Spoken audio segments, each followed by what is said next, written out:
Bonjour, bienvenue sur JLC, Agence des Voyages. Si vous avez déjà abonné à ma chaîne YouTube, je vous remercie parce que vous m'avez aidé à partager mes vidéos dans les différents groupes de Facebook.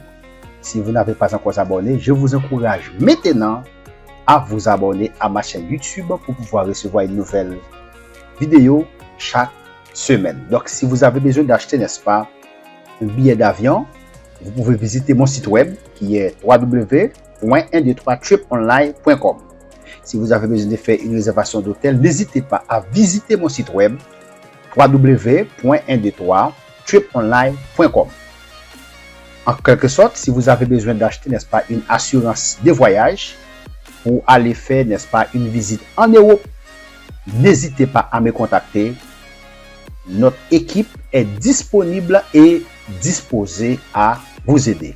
Donc, si vous avez besoin d'acheter un billet d'avion, n'est-ce pas, pour sortir en République Dominicaine, pour aller au Mexique, pour aller au Brésil, pour aller au Chili, donc n'hésitez pas à me contacter. Je suis disponible et disposé à vous aider. Donc, si vous avez déjà abonné, continuez, n'est-ce pas, et à m'aider à partager mes vidéos dans les différents groupes de Facebook. Et si vous n'avez pas encore abonné, maintenant, abonnez-vous à ma chaîne YouTube pour pouvoir recevoir une nouvelle vidéo chaque semaine.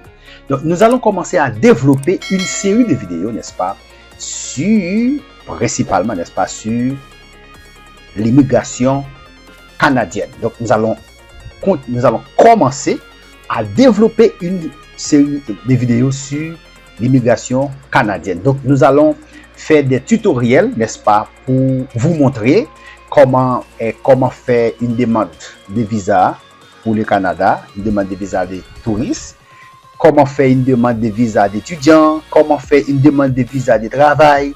Donc, nous allons vous montrer, n'est-ce pas, comment présenter une demande d'autorisation de voyage électronique, qu'on appelle AV, ok, et nous allons vous montrer, n'est-ce pas, comment faire une demande de bourse d'études, n'est-ce pas, dans un cégep. Donc, nous allons vous montrer, n'est-ce pas, comment faire une demande de bourse, n'est-ce pas, pour étudier dans une université au Canada. Donc, aujourd'hui, nous allons commencer avec, n'est-ce pas, voyage et tourisme. Donc, nous allons voir, n'est-ce pas, maintenant, ici, voyage et tourisme. Donc, nous avons ici voyage et tourisme, conseils aux voyageurs et avertissements. Il est important, n'est-ce pas, de lire des conseils pour les voyageurs. Il est important, n'est-ce pas, de lire des avertissements. Donc, COVID-19, voyage, dépistage et frontalière, excuse-moi, voyage et tourisme. Maintenant, visiter le Canada. Ok, donc nous allons commencer avec ça aujourd'hui, ok. Nous allons voir maintenant quelles sont les obligations, n'est-ce pas, pour ceux qui veulent ou bien pour ceux qui ont l'intention de visiter le Canada. Donc, nous allons voir ensemble, ok. Visiter le Canada. Donc, nous allons cliquer sur visiter le Canada. Maintenant, nous allons commencer ici. Visiter le Canada. Sachez quel document avoir en votre possession pour venir au Canada. Donc, rendre visite à votre famille ou à des amis, ok, faire des affaires ou transiter par le Canada et apprenez comment prolonger votre séjour au Canada. Donc, c'est-à-dire, si vous allez au Canada, n'est-ce pas, pour une période de 15 jours ou bien de 1 mois et vous voulez, n'est-ce pas, augmenter, vous voulez prolonger votre séjour au Canada, donc nous pouvons, n'est-ce pas, vous montrer aussi comment faire ça, ok, et apprenez comment prolonger votre séjour au Canada. Donc ici, nous allons voir ensemble ici mesures spéciales pour les résidents temporaires iraniens au Canada. Donc nous n'allons pas commencer ça parce que nous ne sommes pas des Ukrainiens, ok. Donc ici, nous allons voir ici, sachez quel document avoir en votre possession pour venir au Canada. Quel document avoir en votre possession pour venir au Canada, pour rendre visite à votre famille ou à des amis, okay, faire des affaires ou transiter par le Canada et apprenez comment prolonger votre séjour au Canada. Nous allons voir ça maintenant. Services et renseignements. Ok, il est important, n'est-ce pas, de bien lire les services et les renseignements. Ici, nous avons ici vérifier s'il vous faut un visa. Ok, vérifier s'il vous faut un visa. Donc, nous allons commencer avec ça aujourd'hui. Vérifier s'il vous faut un visa. Répondez quelques questions qui vous permettront de déterminer si vous avez besoin d'un visa de visiteur ou d'une autorisation de voyage électronique qu'on appelle AV pour visiter le Canada ou pour y transiter. Aujourd'hui, nous allons voir ça ensemble. Vérifier s'il vous faut un visa. Il est important, donc cela va dépendre, n'est-ce pas, de votre nationalité. Vérifiez si vous avez besoin d'un visa pour voyager au Canada. Donc, fin des exigences liées à la COVID-19 pour les voyages aériens en provenance de la Chine, de Hong Kong et de Macao. À compter du 17 mars, les voyages aériens en provenance de la République populaire de Chine, de Hong Kong ou de Macao n'ont plus à présenter, n'est-ce pas, les résultats d'un test de dépistage de la COVID-19 pour embarquer sur les vols communiqués. Maintenant, ici, la plupart des gens ont besoin d'un visa ou d'une autorisation de voyage électronique pour venir au Canada. Donc, cela va dépendre, n'est-ce pas, de votre nationalité. Ok, la plupart des gens ont besoin d'un visa ou d'une autorisation de voyage électronique pour venir au Canada. Donc, il y a des gens, n'est-ce pas, qui n'ont pas besoin de visa pour visiter le Canada. Ok, mais ils ont, n'est-ce pas, besoin d'une autorisation de voyage électronique.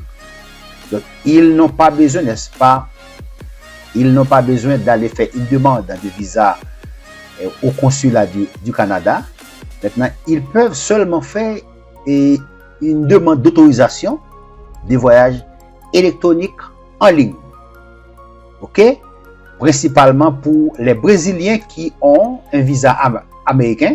Donc, n'ont pas besoin, n'est-ce pas, de visa pour visiter le Canada. Donc, ils peuvent seulement, n'est-ce pas, visiter le site web de l'immigration canadienne et pour pouvoir, n'est-ce pas, faire une demande d'autorisation de voyage électronique en ligne.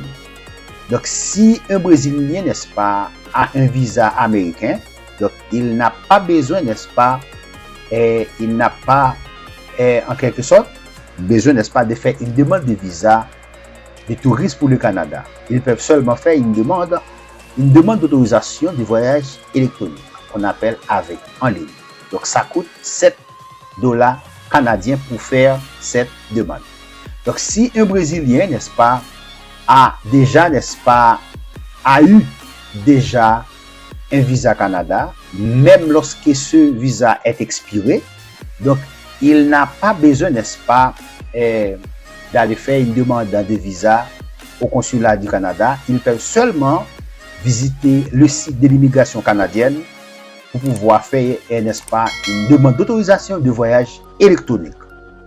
Ok, donc la plupart des gens ont besoin, n'est-ce pas, d'un visa ou d'une autorisation de voyage pour venir au Canada, mais pas des deux. Certaines personnes pourraient n'avoir besoin que de leur passeport valide. Donc, il y a des citoyens, ok, ça va dépendre, n'est-ce pas, du pays, ça va dépendre de la nationalité, n'est-ce pas, de la personne ou bien la nationalité du citoyen. Il y a des citoyens qui n'ont pas besoin de visa, ok, pour visiter le Canada. Certaines personnes pourraient n'avoir, n'est-ce pas, besoin que de leur passeport valide. Il y a des citoyens qui ont besoin seulement de leur passeport pour visiter le Canada. Répondez à quelques questions pour trouver le document qui vous convient. Donc, nous allons commencer. Maintenant, quel document de voyage avez-vous l'intention d'utiliser pour voyager au Canada? Ça, c'est la grande question. Quel document de voyage avez-vous l'intention d'utiliser pour voyager au Canada? 1. Nous avons ici passeport. 2. Passeport pour étranger délivré à une personne apatride. Permis pour rentrer aux États-Unis. Titre de voyage pour réfugier aux États-Unis. Autre titre de voyage pour réfugier, n'est-ce pas, délivré à un non-citoyen. Nous allons prendre ici passeport. Ok? Question suivante. Sélectionnez le code des pays qui correspond à celui de votre passeport. Ok? La première chose, c'est de sélectionner le code de pays, n'est-ce pas, qui correspond à celui de votre passeport. Cela veut dire, ça va dépendre, n'est-ce pas, de votre nationalité. L'exemple, comme nationalité, comme, ok, nous allons prendre ici Brésil. L'exemple, donc vous pouvez, n'est-ce pas, chercher ici erreur, please, ok, ok, anglais, ok, Brésil.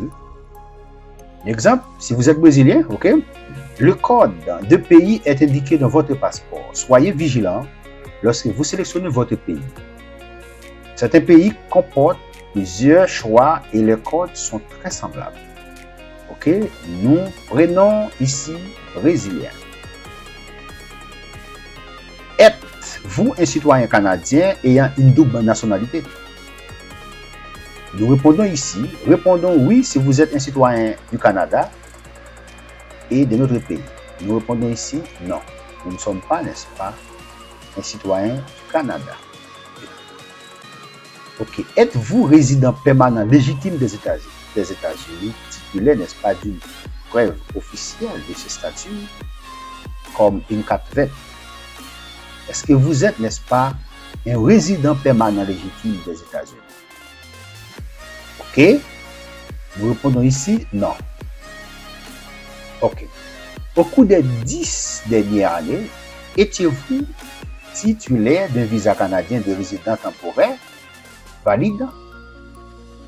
Ou possédez-vous actuellement un visa de non-immigrant des États-Unis? Donc, cela veut dire, et les Brésiliens qui ont besoin, n'est-ce pas, de visas pour visiter le Canada, ce sont des Brésiliens qui n'ont pas de visa américain ou bien qui n'ont pas de visa des États-Unis et qui n'ont pas eu, n'est-ce pas, de visa canadien, ok, de résident. Donc, si un Brésilien a déjà eu un visa Canada et ce visa est expiré, donc il n'a pas besoin de visa pour visiter le Canada, ok. Ce Brésilien, n'est-ce pas, peut seulement faire une demande d'autorisation en ligne qu'on appelle AV.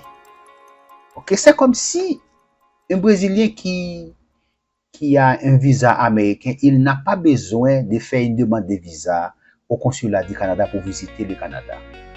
Ce Brésilien peut seulement faire, n'est-ce pas, une demande d'autorisation en ligne qu'on appelle AV. Ok, c'est important. Donc ici, où possédez-vous actuellement un visa de non-immigrants des États-Unis? Nous répondons ici non. Ok. Maintenant, que prévoyez-vous, n'est-ce pas, de faire au Canada? Ça, c'est le but du voyage.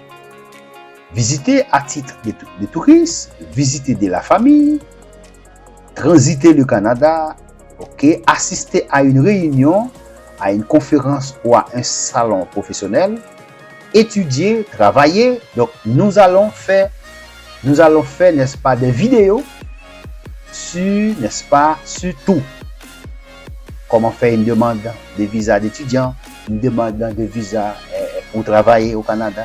Donc, nous allons faire des vidéos, n'est-ce pas, des tutoriels, n'est-ce pas, pour vous montrer tout ça. Ici, que prévoyez-vous, n'est-ce pas, de faire au Canada? Nous répondons ici, visite à titre de touriste. C'est important. Question suivante. Ici, vous avez besoin d'un visa de visiteur. Ça, c'est la réponse. Donc, j'ai besoin, n'est-ce pas, d'un visa de visiteur. Maintenant, aujourd'hui, ici, il a dit, pour les visites d'une durée maximale de 6 mois, dans la plupart des cas, donc le coût est $100 canadiens. Ici, nous terminons la vidéo. Ok, la vidéo, excuse-moi. Maintenant, ici, c'est d'obtenir les détails au sujet du visa de visiteur. Donc, nous allons voir ça, n'est-ce pas, dans une autre vidéo. Donc, si vous arrivez jusque-là, je vous remercie, n'est-ce pas, parce que vous étiez avec moi. Je vous remercie parce que vous m'avez aidé à partager mes vidéos dans les différents groupes de Facebook. Si vous n'avez pas encore abonné, je vous encourage à vous abonner à ma chaîne YouTube pour pouvoir recevoir une nouvelle vidéo chaque semaine. Donc, encore une fois de plus, si vous avez aimé cette vidéo, cliquez sur j'aime pour soutenir la chaîne. Je vous dis merci, à très bientôt pour une prochaine vidéo.